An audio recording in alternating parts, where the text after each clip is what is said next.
So it's day 2 in the NL Grease Monkey garage. Working on the side-by-side.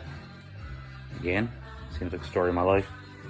But part 2 of messing with this redneck engineered exhaust that I found on the bike. So there's the U-pipe loop that I just have temporarily in place. So I have figured out that yes, this is a motorcycle exhaust from a 2-wheel street bike, unknown origin, but it worked fine. It was just very rinky-dink the way it was mounted.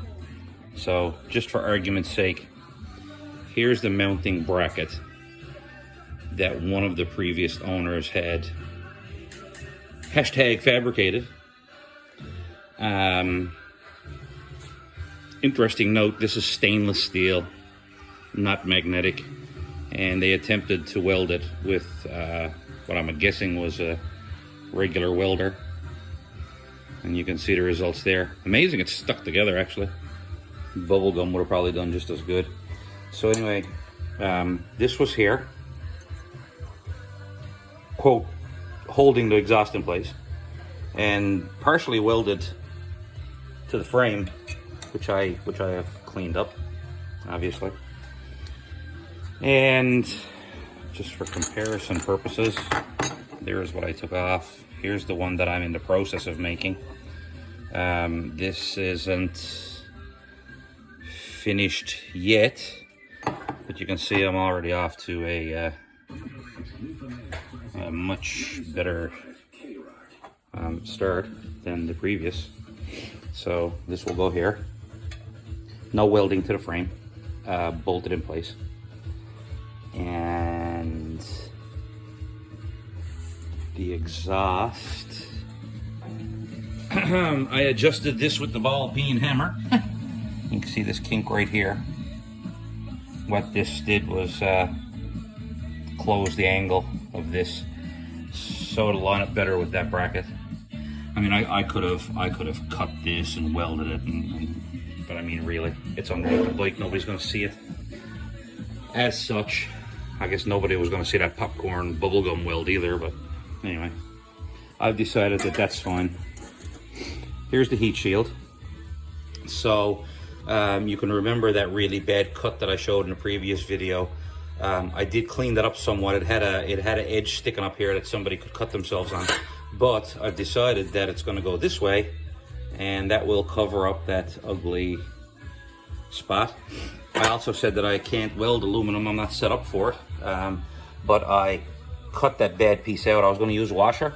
I couldn't. It was just bothering me so much that I cut it out, cleaned it up, rounded the corners, and I drilled a new mounting hole here that I drilled through the frame, and I tapped out the treads. So it's just like the factory. It uses factory hardware and bolts up, and that'll be fine. What else? Oh, this is interesting.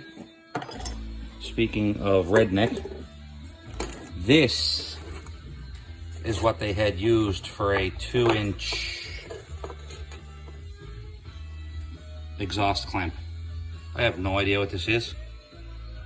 Some piece of scrap, something that they had around, and I don't know why this U bolt isn't a U, more of a V, but I think, you know, they spent so much time cobbling this together with all these washers and garbage. When I went to Canadian Tire today, and I got an 1 3/4 muffler clamp. I actually don't know how much I paid for this, but it was like insignificant. And here's the other clamp. Here's the 2-inch clamp. I just got to soak it in some vinegar to try to clean it up a little bit, but this should work fine. Once I cleaned up the treads and everything, it seems to be clamping fine. If that doesn't work, I'm going to go to Canadian Tire and buy a band clamp. They do have it in stock. The other thing I'm going to do is I'm going to put a small slit here just to give that some clamp. It was already done on the previous.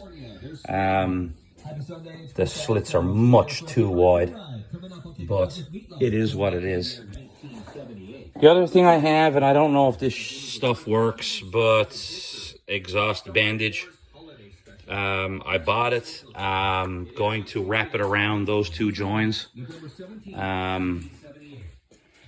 This one and this one. I don't know if it works or not. I figured I'd try it out anyway, just to make the good seal. And that's pretty much it. Fun times.